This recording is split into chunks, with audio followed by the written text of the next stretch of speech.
변호했던 이모 변호사가 정봉주는 100% 무죄 이런 제목을 붙여서 뭐 언론하고 인터뷰한 그 인터뷰 내용을 제가 읽었어요. 깜짝 놀랐어요. 이제 이 이모 변호사는 지금 현재 정봉주 구명위원회 부위원장입니다.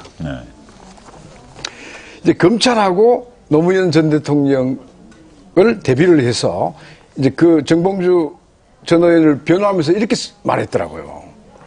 검찰은 결론을 이미 내려놓고 수사를 한다. 진술을 선별적으로 따져서 조서에 기재한다. 부합하면 받아들이고 아니면 버린다. 만약 무죄를 받더라도 대법원까지 가고 계속 언론 플레이를 한다. 이렇게 딱 해놓고 이렇게 끝에 이렇게 결론 지었어요. 그 정봉주 변호사님입니다. 사람이 자기 분야의 업적을 쌓아 명예를 얻는 것은 평생이 걸리지만 이를 실추하는 것은 한순간이다. 나중에 진실이 밝혀진다고 해도 모든 것을 잃고 난 뒤가 된다. 이렇게 쓴 거예요. 만약에 여기다가 검찰하고 노무현 대통령하고 바꿔서 말이죠. 검찰에다가 정봉주, 낙검수, 오마이뉴스를 넣고 노무현 대통령 자리에다가 나경원, 이해창을 넣어보십시오. 정말 사람이 자기 분야에서 업적을 쌓아서 명예를 얻는 것은 평생 걸리지만 이를 실추하는 건 한순간이에요.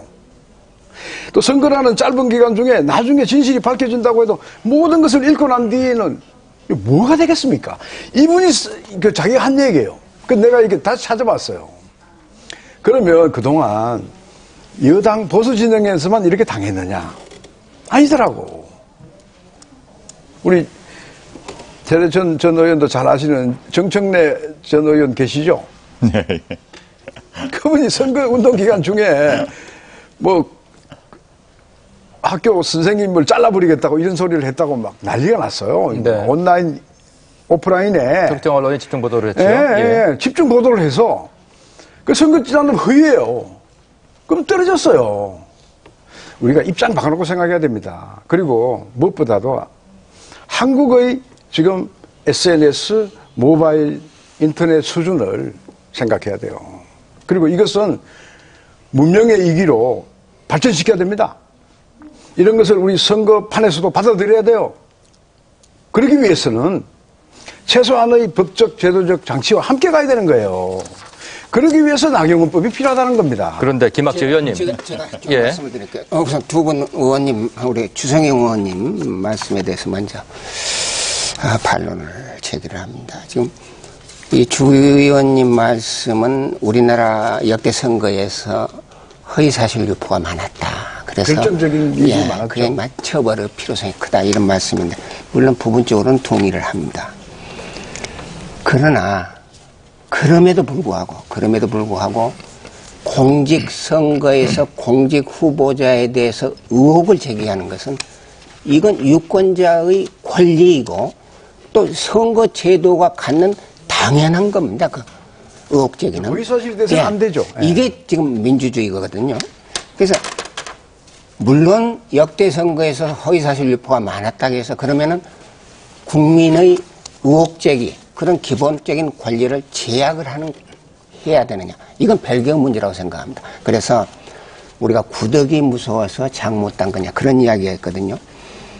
그래서 우리가 민주주의가 시끄럽다. 그런 의혹 제기가 많고 또 반론이 제기되고 그 과정에서 결국 국민들이 판단한 것이다. 우리 국민들은 선진국 국민들 못지않게 사실은 똑똑하다고 저는 이렇게 생각을 합니다. 특히 요즘 SNS가 발달이 돼서요.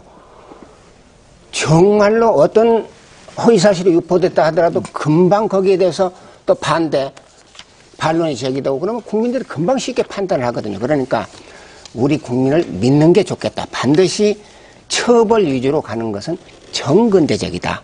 그것은 결국은 국민의 기본권인 표현의 자유를 억제하는 것이다. 이런 생각을 하고요. 네. 그래서 우리 선거법을 어떻게 우리가 규정할 것이냐. 이 기본 정신은 입은 풀고 돈은 묵자.